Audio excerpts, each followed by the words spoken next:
Hello students, इस video में हम पढ़ने वाले हैं हमारे चैप्टर वर्क एनर्जी पावर का एक और नया टॉपिक। बेसिकली हमने वर्क पढ़ लिया है, एनर्जी पढ़ ली है।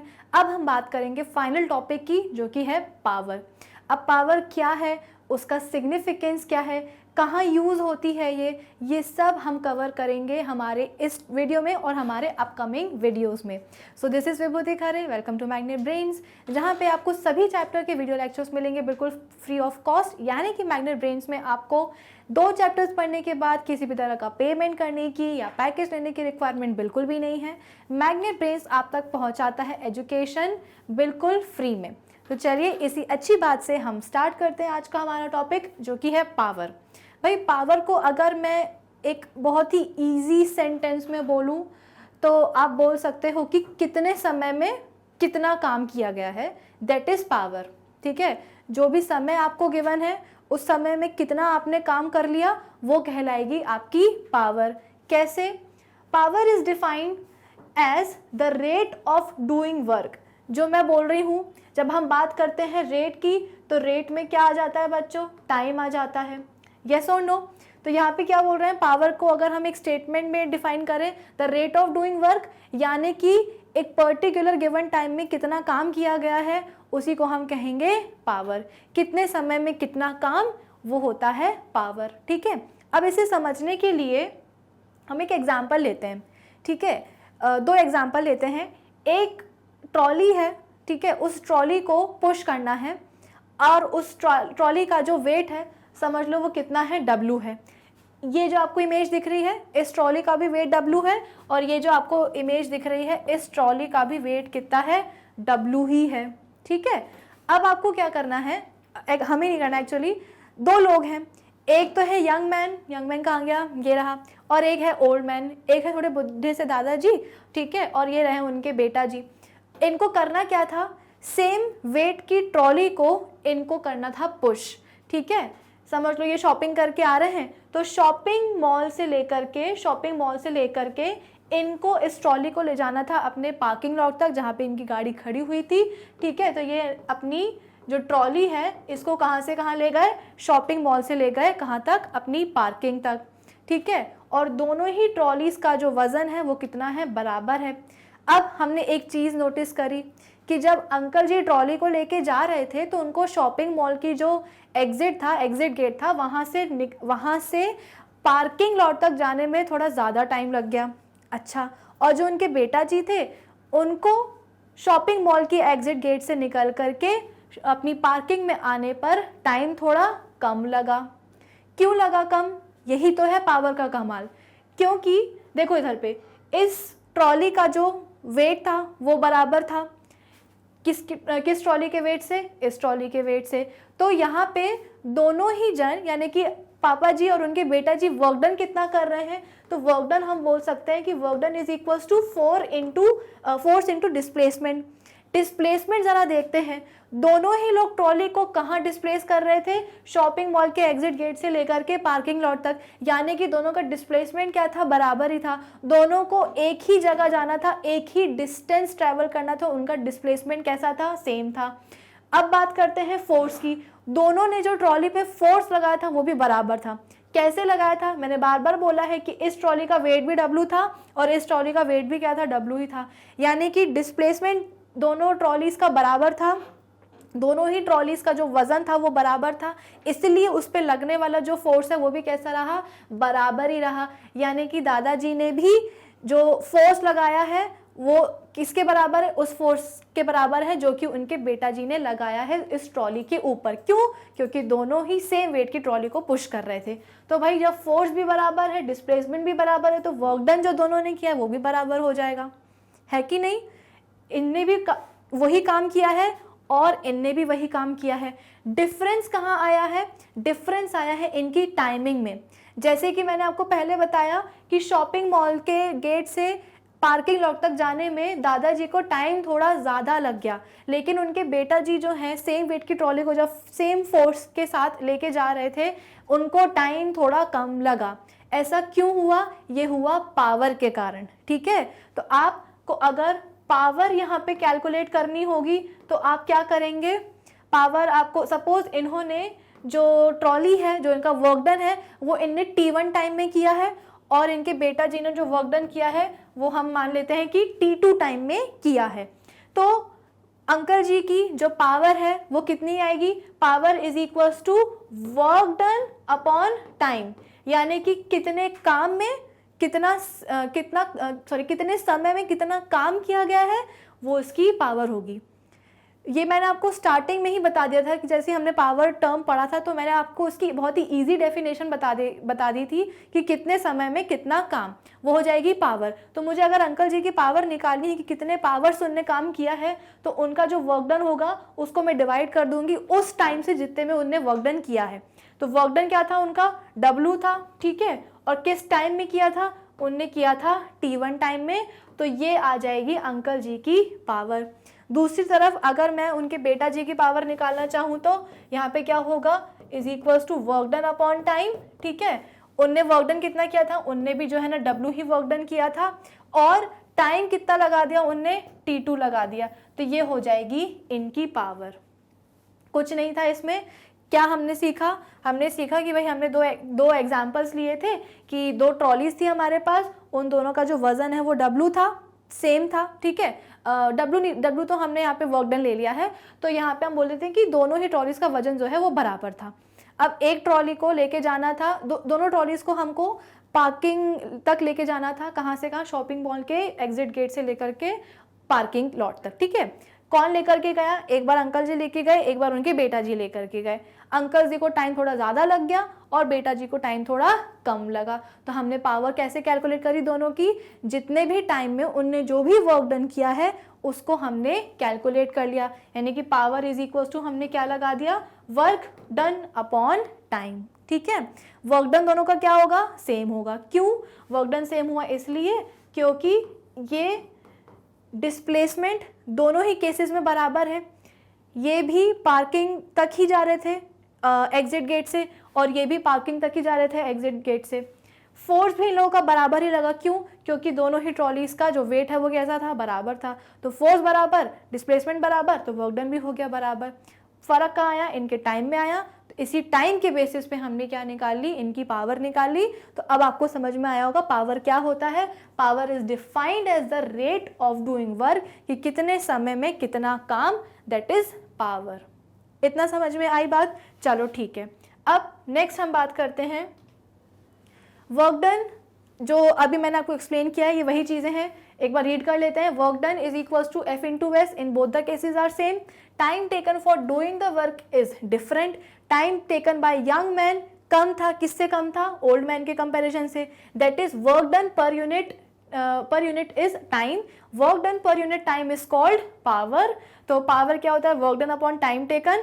तो यंग पर्सन के पास ज़्यादा पावर थी, यानी कि अंकल जी के जो बेटा जी थे उनके पास पावर ज़्यादा थी एज कंपेयर टू अंकल जी। आई बात आपको समझ में? चलो फिर नेक्स्ट चीज़ क्या है भाई? पावर की यूनिट क्या होगी? पावर की यूनिट निकालो तो देखो, power is equals to work done upon time. Yes और नो? वर्क डन हम कैसे निकालते हैं? वर्क डन की ऐसा यूनिट होती है जूल्स, और टाइम की कितनी होती है? सेकेंड होती है। तो पावर की ऐसा यूनिट क्या हो जाएगी? Joules per second. लेकिन फिर से वॉट नाम के एक साइंटिस्ट थे, उन्होंने पावर की फील्ड पे काफ़ी काम किया था, तो उनको भाई ऑनर देने के लिए, रिस्पेक्ट देने के लिए हमने क्या बोल दिया? पावर की यूनिट बना दी क्या? वॉट, ठीक है। तो अगर हमें वॉट और जूल्स पर सेकेंड के बीच में अगर आपको रिलेशन निकालना हो तो आप कैसे निकालोगे? 1 watt is equals to 1 joule per second, यानी कि एक सेकेंड में जो काम किया गया है, 1 जूल काम किया गया है, वही होती है 1 वॉट। अगर पेपर में आए कि आपको 1 वॉट पावर डिफाइन करनी है तो आप क्या करोगे? 1 वॉट पावर क्या है? 1 वॉट पावर वो काम है, वो 1 जूल वर्क है जो कि 1 सेकेंड में, पर सेकेंड में किया गया है, तो वो हो जाएगी 1 वॉट पावर, ठीक है। अब अगर क्वेश्चन में, कई बार ऐसा होता है क्वेश्चन में कि पावर का क्वेश्चन है वो, और जूल्स पर सेकेंड में जो है ना आंसर गिवन, जैसे कि पावर दी गई हो और आपको वर्क डन दिया गया हो और आपको टाइम निकालना हो, तो आपको पावर की जो ऐसा यूनिट है वो जूल्स पर सेकेंड में दी गई हो, तो उसमें टेंशन में आने की ज़रूरत नहीं है, ना ही बेहोश होने करके कि अरे बाप रे हमने तो जूल्स की वॉट पढ़ी थी, ये सॉरी पावर की हमने तो वॉट पढ़ी थी, ऐसा यूनिट ये जूल्स पर सेकेंड कहाँ से आ गया। वो जूल्स पर सेकेंड ही है जब आप वर्क डन और टाइम के रिस्पेक्ट में देखोगे, लेकिन हमें साइंटिस्ट को ऑनर भी देना था इसलिए हमने उसको वॉट कर दिया। आ गई बात समझ में। चलो अब नेक्स्ट चीज़ क्या है, अब थोड़ी जो रीडिंग्स होती है ना इलेक्ट्रिकल अप्लायंसेस की, उनको हम थोड़ा सा समझने की कोशिश करते हैं, क्योंकि हमारा जो अपकमिंग वीडियोस होंगे उसमें हम जो मीटर रीडिंग्स होती हैं उनके बारे में पढ़ेंगे। लेकिन उन मीटर रीडिंग्स को समझने के लिए सबसे पहले जो इलेक्ट्रिकल अप्लायंसेस होते हैं उनको समझना ज़रूरी है।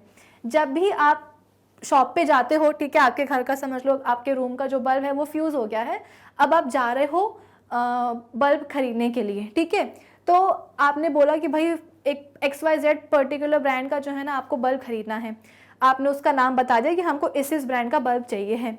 आपसे शॉपकीपर पूछेगा कि भाई कितने पावर का, ठीक है, तो मैं यहाँ पे बोल देती हूँ, अभी ऐसा हम अज्यूम कर रहे हैं, वैसे तो 9 वॉट का जो पावर का जो बल्ब होता है वो भी सफिशेंट होता है, लेकिन अगर मैंने यहाँ पे मान लिया 2 बल्ब मुझे लेना है, एक लेना है मुझे 60 वॉट का और एक मुझे लेना है 100 ले लो या 80, कोई भी नंबर ले सकते हो, ठीक है, एक हो गया 80 वॉट का।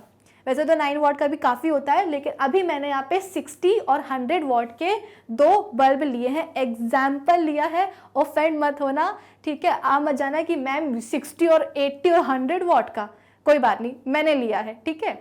तो देखो अब आपसे पूछा जाएगा कि आपको किस पावर का, शॉपकीपर पूछेगा कि ठीक है ब्रांड का नेम बता दिया, कंपनी बता दी, अब बताओ कितने पावर का चाहिए है, तो आप बोलोगे 60 वॉट का या 80 या 100 वॉट का हमें बल्ब चाहिए है।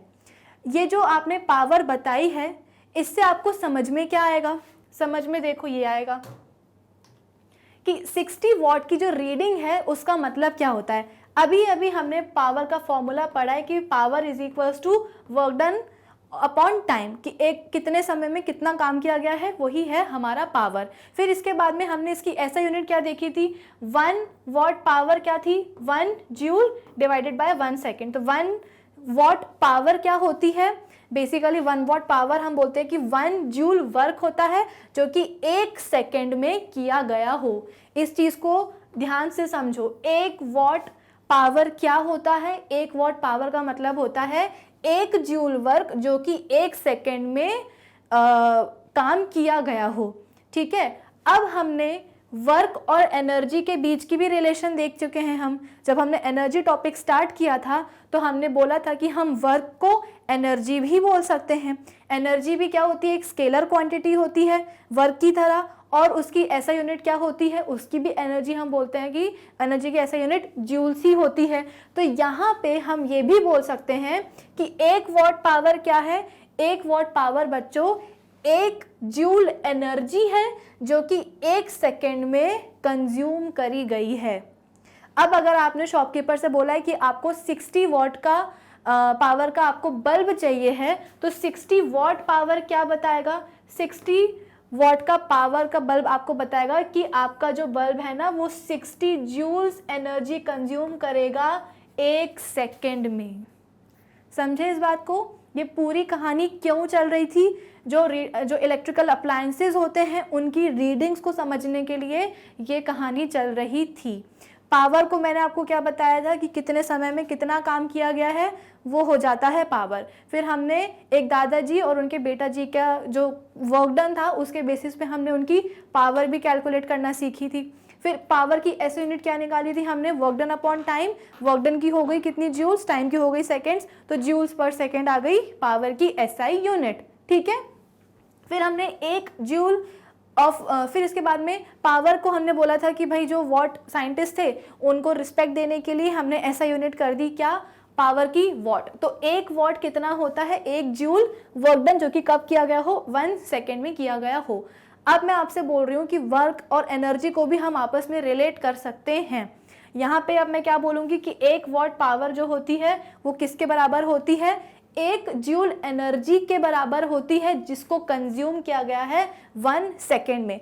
तो जब आप शॉपकीपर के पास जाते हो बल्ब खरीदने के लिए, आप ब्रांड तो बता देते हो, लेकिन अगर आपने पावर नहीं बताई है तो शॉपकीपर आपसे पूछेगा कि किस पावर का चाहिए, तो आपने बोल दिया मुझे चाहिए 60 पावर 60 वॉट का जो है ना मुझे एक बल्ब चाहिए, तो वो 60 वॉट बता क्या रहा है, 60 वॉट बता रहा है कि भाई आपका जो बल्ब होगा वो 60 जूल एनर्जी कंज्यूम करेगा कितने टाइम में, 1 सेकेंड में।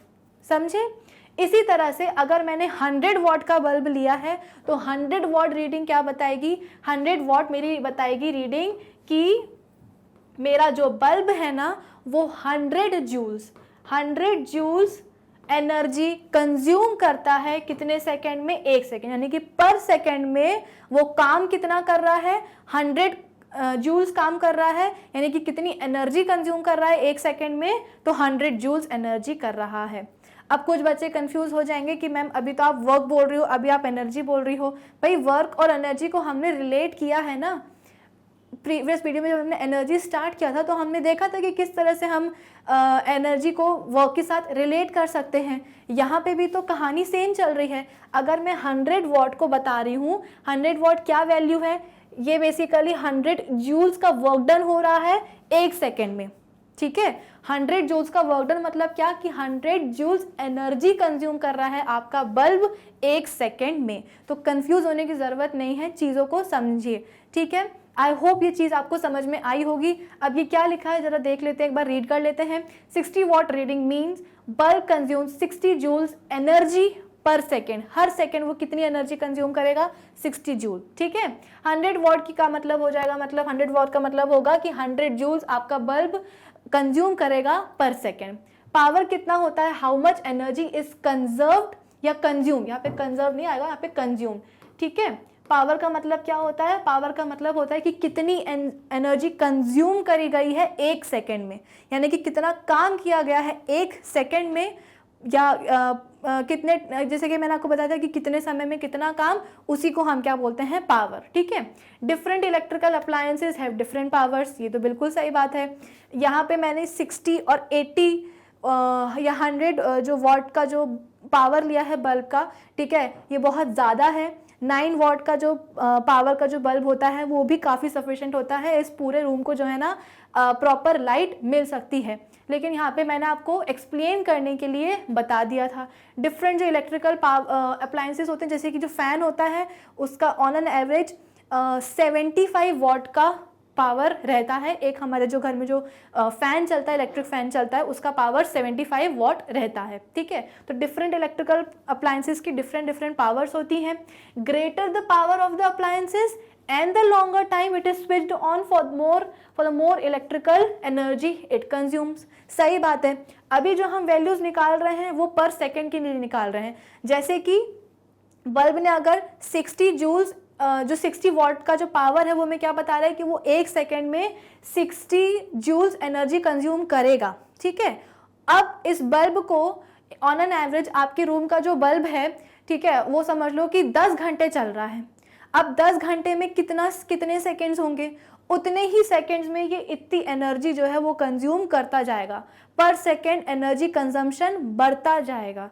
ठीक है, तो यही स्टेटमेंट बता रहा है कि greater the power of an appliances, और पावर भी अगर ज़्यादा हो गई, जैसे कि जो रेफ्रिजरेटर एसीज वगैरह जो रहते हैं उनकी तो पावर और भी ज़्यादा होती है, यानी कि वो पर सेकेंड और ज़्यादा एनर्जी कंज्यूम करेंगे। तो जितनी ज़्यादा इलेक्ट्रिकल अप्लायंसेस की पावर, और अगर उन्हें उतने ही ज़्यादा टाइम तक जो है ना आपने ऑन करके रखा हुआ है, ऑन मोड पे रखा हुआ है, तो वो उतनी ही ज़्यादा एनर्जी कंज्यूम करेंगे। आई बात आपको समझ में? तो आई होप आपको अब पावर का जो कंसेप्ट है वो क्लियर हुआ होगा। पावर को मैंने बहुत ही सिंपल शब्दों में अगर समझाने की कोशिश में करूं तो सिर्फ एक ही स्टेटमेंट आप हमेशा याद रखिएगा कि कितने समय में कितना काम, दैट इज पावर। बार बार इसे रिपीट करो, अपने आप पावर जो ना दिमाग में बैठ जाएगा कि कितने समय में कितना काम, कितने समय में कितना काम, दैट इज योर पावर। ठीक है, एग्जाम्पल लिया था हमने, इन दोनों का समझ में आया होगा आपको कि भाई दोनों ट्रॉलीज का जो वजन था वो बराबर था, दोनों का डिस्प्लेसमेंट भी बराबर था। ठीक है, फ़र्क क्या हुआ, फ़र्क हुआ इनकी टाइमिंग्स में कि दादाजी जो है वो थोड़ा देर में ले गए ट्रॉली को पार्किंग लॉट तक, और उनके जो बेटा जी थे वो जल्दी से जो है ना ट्रॉली को मॉल से लेकर के पार्किंग लॉट तक लेके चले गए। क्यों? वर्क डन तो दोनों का बराबर ही था, क्योंकि दोनों ही ट्रॉलीज का जो डिस्प्लेसमेंट था वो बराबर था, दोनों का मास बराबर, वेट बराबर था, जिसके कारण दोनों ने जो फोर्स लगाया था वो भी कैसा था, बराबर ही लगाया था। तो वर्क डन हो गया बराबर, और डिफरेंस किस में आया, इनके टाइम में। तो अगर मुझे इन दोनों की पावर कैलकुलेट करनी होगी तो मैं क्या करूंगी, पावर कैलकुलेट करने के लिए हम फॉर्मूला लगा देंगे, power is equals to work done upon time. तो यहाँ से हमने कंक्लूजन निकाला कि जो यंग पर्सन था यानी कि जो बेटा जी थे उनकी पावर ज़्यादा थी एज कम्पेयर टू उनके पापा जी। इतना क्लियर है आप सबको। फिर इसके बाद में हमने क्या समझा, अब अगर एग्जाम में लिखने को आई कि पावर की डेफिनेशन क्या है तो ये मत लिख, ये आपकी अंडरस्टैंडिंग के लिए है कि कितने समय में कितना काम। अगर डेफिनेशन लिखने को आएगी पावर की तो आप उसको में लिखेंगे the rate of doing work, ठीक है। The rate of doing work will be the proper definition of power. फिर इसके बाद में ऐसा यूनिट क्या होती है, जूल्स पर सेकेंड होती है। वॉट साइंटिस्ट को ऑनर देने के लिए हमने इसकी यूनिट बना दी वॉट, ठीक है, और इसको हम W सिंबल के साथ डिनोट करते हैं। तो 1 वॉट पावर हमें क्या बताता है, कितना वर्क डन, यानी कि 1 जूल वर्क हुआ है 1 सेकेंड में। फिर हमने देखा कि हम एनर्जी और वर्क डन को रिलेट कर सकते हैं, तो हम इस चीज़ को ये भी बोल सकते हैं कि 1 वॉट पावर क्या है, 1 वॉट पावर है 1 जूल एनर्जी जो कि 1 सेकेंड में कंज्यूम हुई है, ठीक है। फिर इसके बाद में हमने 2 बल्ब लिए थे, एक था 60 वॉट का, एक था 100 वॉट का। वो पावर क्या बताता है, वो पावर हमें बताता है कि अगर कोई 60 वॉट का बल्ब है यानी कि वो पर सेकेंड 60 जूल्स एनर्जी कंज्यूम कर रहा है। 100 वॉट का कोई इलेक्ट्रिकल अप्लायंस है, मतलब क्या कि वो 100 जूल्स एनर्जी कंज्यूम कर रहा है 1 सेकेंड में। तो जितनी ज़्यादा इलेक्ट्रिकल अप्लायंसेस की पावर होगी और अगर वो उतने ही टाइम तक आपने उसको ऑन छोड़ा हुआ है उतनी ज़्यादा वो एनर्जी कंज्यूम करेंगे। आई बात आपको समझ में। तो पावर के लिए इतना ही, इस वीडियो के लिए इतना ही पावर से रिलेटेड। नेक्स्ट वीडियो में हम बात करेंगे पावर पे बेस्ड कुछ न्यूमेरिकल्स की, और फिर उसके बाद में फाइनली जो हमें पढ़ना है इस टॉपिक में जो सबसे इंटरेस्टिंग चीज़ है जो कि है कमर्शियल यूनिट ऑफ एनर्जी। किस तरह से मीटर्स जो हैं आप तक इलेक्ट्रिसिटी बिल्स आते हैं, किस बेसिस पे आते हैं, वो हम सीखेंगे उस टॉपिक पे। तो मिल देंगे हम नेक्स्ट वीडियो में जहाँ पे हम बात करेंगे पावर पे बेस्ड कुछ न्यूमेरिकल्स की। तब तक आप विजिट करिए बच्चों हमारी ऑफिशियल वेबसाइट magnetbrains.com पर, जहाँ पे आपको सभी चैप्टर्स के वीडियो लेक्चर्स मिलेंगे बिल्कुल एक अरेंज्ड फॉर्म में यानी कि प्लेलिस्ट में, और साथ ही साथ वहाँ पे आपको सभी टॉपिक्स के नोट्स भी प्रोवाइड किए जाएंगे। So visit our official website magnetbrains.com। Keep learning with Magnet Brains. Thank you for watching.